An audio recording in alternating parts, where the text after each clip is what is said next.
শহীদ হয়েছ তুমি এটাই জানি। বলুন আল্লামা সাঈদী তুমি মরনি, শহীদ হয়েছ তুমি এটাই জানি। কারাগারে কাটালে 13টি বছর, বাতিলকে পেছে তোমায় দেখে থরথর। ঠিক কিনা বল? জীবিত সাঈদীর চেয়ে মৃত সাঈদীকে ওরা বেশি ভয় করেছে, যে তাড়াতাড়ি জানাজা জানানো হলে বিপদ। সময় দিয়া নির্দিষ্ট টাইম দিয়া যদি আল্লামা সাঈদীর জানাজা হয়, বাংলাদেশে এমন কোন মাঠ নাই সেখানে জায়গা দেওয়া যাবে। কারাগারে কাটালে 13টি বছর, বাতিলকে পেছে তোমায় দিকে থরথর। তুমি তো ছিলে মোদের নয়নমণি, শহীদ হয়েছ তুমি এটাই জানি। আল্লামা সাঈদী তুমি মরনি, শহীদ হয়েছ তুমি এটাই জানি। ঠিক কিনা? আপনাদের কষ্ট হচ্ছে? আলোচনা কি চলবে আরো 10 মিনিট? লিল্লাহে তাকবীর। না না, এরকম তাকবীর দিলে আলোচনা হবে না। আর একটু জোরে বলো লিল্লাহে তাকবীর। আল কোরআনের আলো, আল হাদিসের আলো।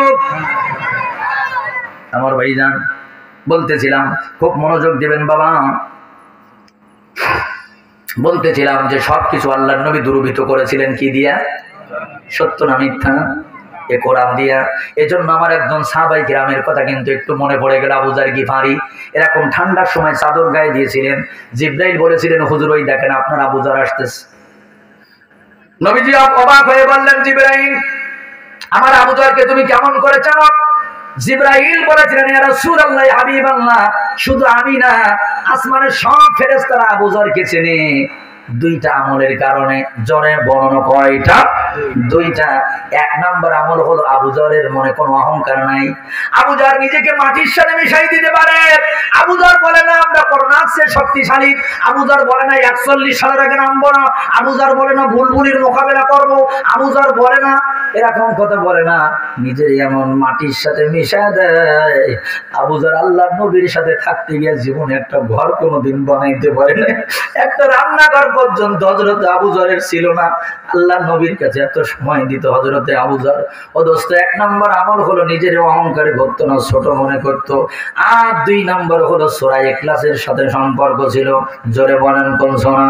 কুল হুয়াল্লাহু আহাদ আল্লাহুস সামাদ লাম ইয়ালিদ ওয়া লাম ইউলাদ ওয়া লাম ইয়াকুল লাহু কুফুয়ান আহাদ। হযরতে আবু যার যখন সময় পায় সূরা ইখলাস পড়ে, যখন সময় পায় সূরা ইখলাস পড়ে, কারণ সে জানে 3 বার পড়লে 1 খতম কোরআনের সওয়াব হয়। এজন্য আল্লাহ পাক ফেরেশতাদের সাথে পরিচয় করে দিয়েছে।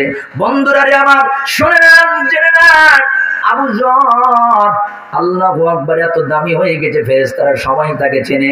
এই বাদালিয়াবাসী আপনারা বলেন তো, সূরা ইখলাস যদি তার কাছে থাকার কারণে তার সম্মান এত বেড়ে যায়, এই কোরআনের মাদ্রাসায় যারা হেফজ করতেছে, ওই ছেলেটা যদি 30 পারা কোরআন মুখস্থ করে, তার সম্মান আমার আল্লাহর কাছে আছে না নাই?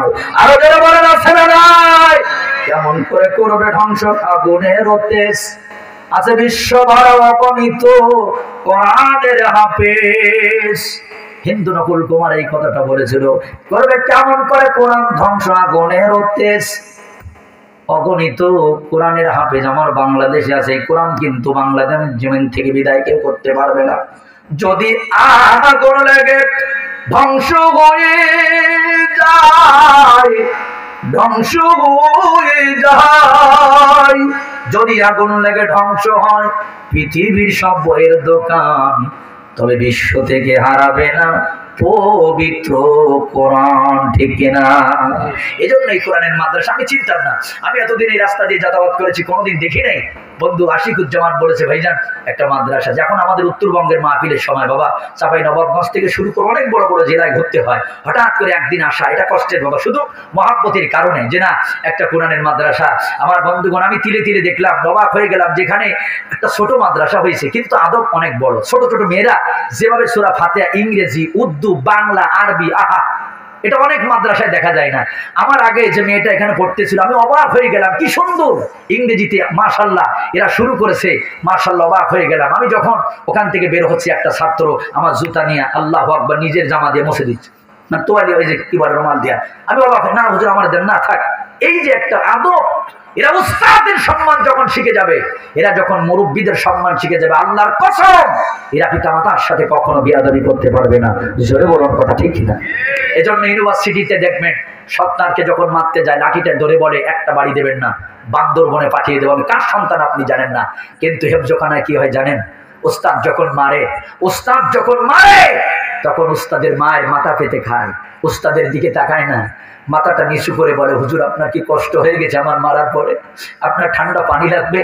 এরা কিন্তু উস্তাদের সম্মান করতে পারে। আপনি কোন মাদ্রাসায় মসজিদে নামাজ পড়তে যাবেন, নামাজ শেষ করে দেখবেন আপনার জুতাগুলো সোজা করা, রিক্সাওয়ালার জুতা, ভ্যানওয়ালার জুতা, কুলির জুতা, সব জুতাগুলো সোজা করা। আমি একদিন চিন্তা করলাম এই জুতা কারা সোজা করে, এটা তো দেখার দরকার। নামাজ যখন শুরু হয়ে গেল, 2 তলায় দাঁড়িয়ে থাকলাম, আমি ধরবো নামাজ যাইয়া, দেখি যে জুতাগুলো কারা সোজা করে নেয়। এ মুসলমান বাবা, কোন স্কুল কলেজ ইউনিভার্সিটির ছেলেরা আসলো, মসজিদে ঢুকে গেল, লাশ সাহেবের মতো কেউ করলো না। ওই কোরআনের মাদ্রাসা ছোট 2টা বাচ্চা ওইখানে গিয়া সবার জুতাগুলো সোজা করে ঘুরে রেখে দেয়। আমি নামাজের পরে ডাকলাম, এ বাবা তোমরা জুতা সোজা করো কেন? 2টা ছেলে বললো, হুজুর আমাদের ব্রেনটা না বেশি ভালো না, আমাদের মা বলেছে কোরআনের হাফেজের মা হবে, আব্বা বলেছে হাফেজের বাবা হবে, এই জন্য মানুষের খেদমত করলে, আলেমদের খেদমত করলে আল্লাহ খুশি হয়ে যদি আমাদের ব্রেন গুলো ভালো করে দেয়। বন্ধুরে আমার, এত বলা সন্তানরা এখান থেকে শিখবে মা কি বাবা কি। এরা যদি না জানে, এরা যদি না বোঝে, ওই বাবারে খুন করতে এদের কলিজা কাঁপবে না, ওই মার সাথে বেয়াদবি করতে এরা কলিজা কাঁপবে না। আর কোরআনের মাদ্রাসায় দেবেন, আমার নিজের সন্তানের কথা মনে পড়ে, সাতকারী শামসুল উলুম মাদ্রাসায়, আরে আর জিকির দেন লা ইলাহা, এ ভাই তাড়াতাড়ি স্টার্ট দাও।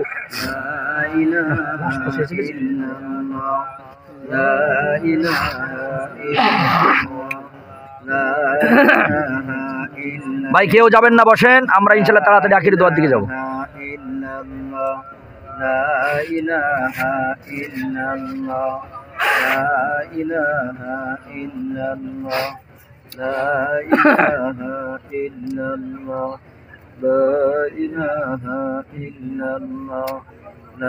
ওরা রেডি থাকে।